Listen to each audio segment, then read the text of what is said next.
again here, that's the area that is running an inch to an inch and a half below normal precipitation during the last 2 months up here across most of North Dakota and much of central and northern Minnesota, while southern Minnesota near to above normal in some spots there.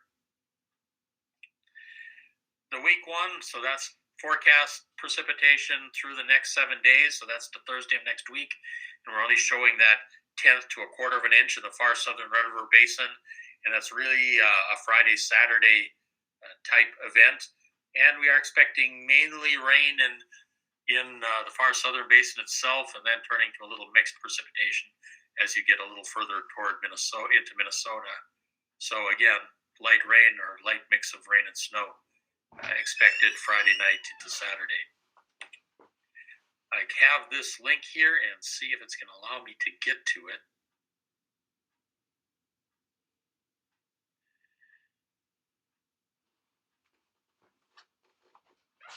Going.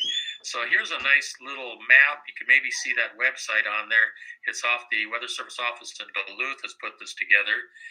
And I'm just going to click on, it's showing now the radar showing moisture moving across far southern South Dakota, southern Minnesota, and some little tracer up in the far northern part of the valley here. I'm just going to click on a point down near White Rock Dam and slide down on the bar here a little bit, and you can see that that's got temperatures and hourly temperatures now from today moving into Friday. And you'll notice that the low temperature, maybe early Friday morning, is still near 30 degrees. That's not going to stop water that's moving in ditches and rivers at this point. And then from there on, pretty much that's all above freezing for the next 7 days. Though the probability of precipitation bumps up into the 20s and 30s, the actual amount of moisture, now you can see this is actually a Saturday, mainly Saturday, a couple of hundredths of an inch down there. And then Tuesday of next week, another brief skiff that could come across that southern portion. And that's coming across pretty much that White Rock area and into the Wahpeton Breckenridge area, a little bit up toward Fargo. So I'm going to move the dot up toward Fargo. You can see the same type of calculations that'll show up on here. And there's again, near or a little bit cooler up in the Fargo area on Friday morning still, but we're going to warm up and steadily, and then from the weekend and into next week, just touching near freezing. But again, not enough to really stop things in the process.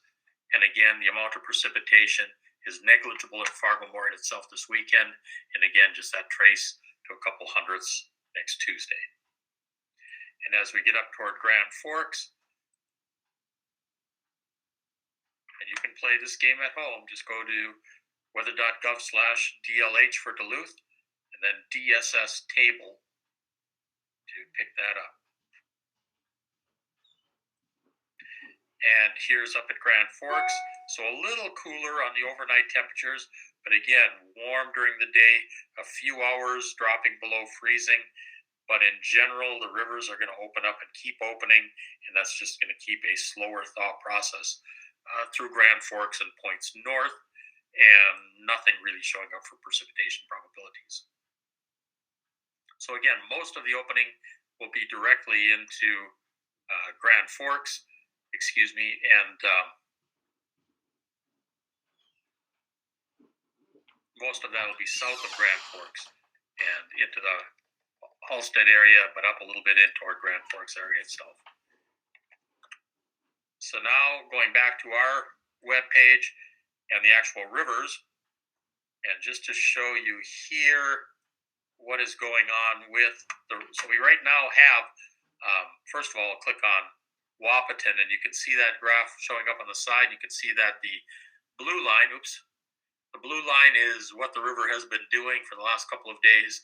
You can see it's currently below action stage, but we're expecting it to rise back up into that action stage just based on local inflow coming in and releases coming out of White Rock Dam there. As we go up, here's the wild rice coming in at Abercrombie. You can see that that's rising along the snowmelt coming out of Richland County and Sargent County there. And the It's already come through minor into moderate flood stage. It'll continue that rise through moderate and into major flood stage early next week. Further up the river, as the red comes in together with that, we do not put out a forecast yet for Hickson. And that's simply because their forecast flood stage is quite a bit higher, but that'll be coming out here a little bit later, late this week or into the weekend. But into Fargo, where that minor flood stage is pretty low, we already have that forecast out. It's coming through minor flood stage, and you can see heading into moderate flood stage early next week, and then even into major flood stage as we get into the end of next week.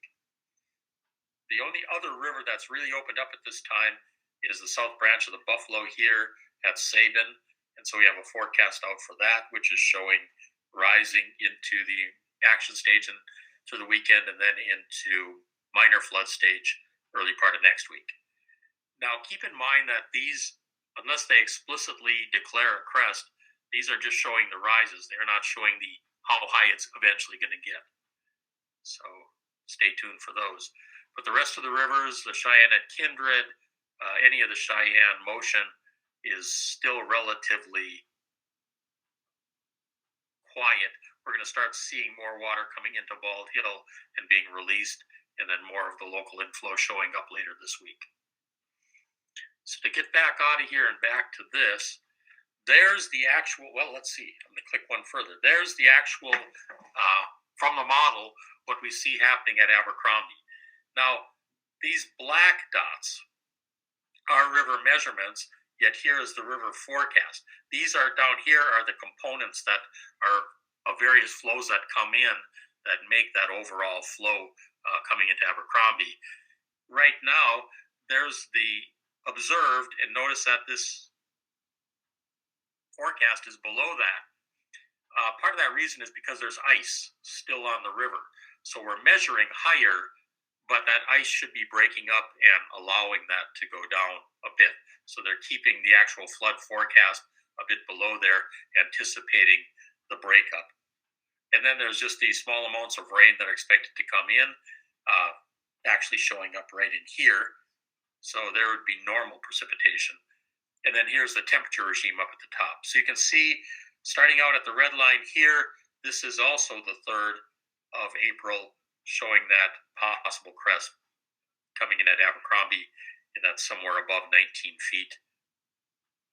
And then for Fargo, there you can see the track of the current measurements coming in, and then you can see a variety of forecasts in there, and that has to do with some different contingencies based on the timing at Abercrombie, based on some of those other issues that would come in on basin timing.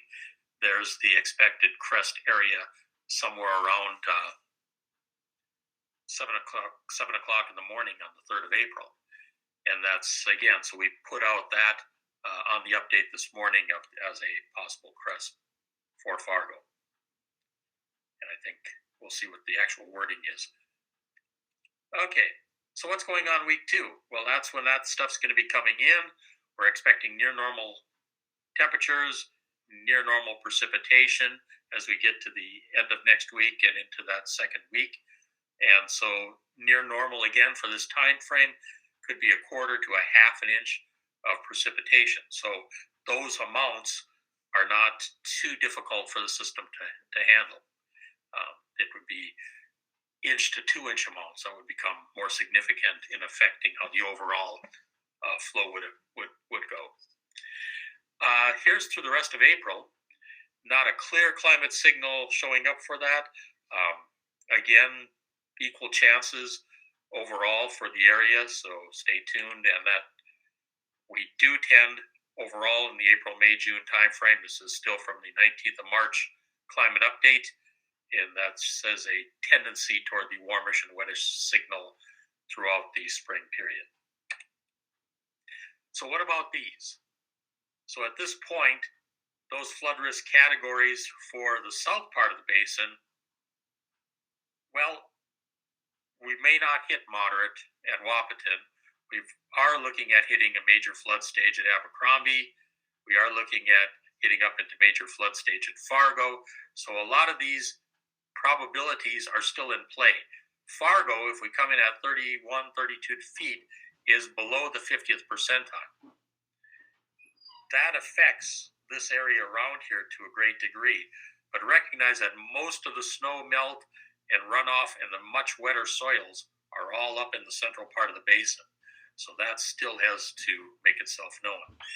These probabilities for the central part and upper part of the basin are still pretty much in play yet until the main thaw and runoff is clearly underway for those areas as well. Once we start those deterministic flood forecasts, like is going on for Abercrombie, or the wild rice at Abercrombie, like is going on for Wahpeton and the Red River at Fargo, then those become the primary guidance for any forecast expectations. And that's the bottom line again, just so you can take a peek at this. And we will be sending this out to all the eBlast participants.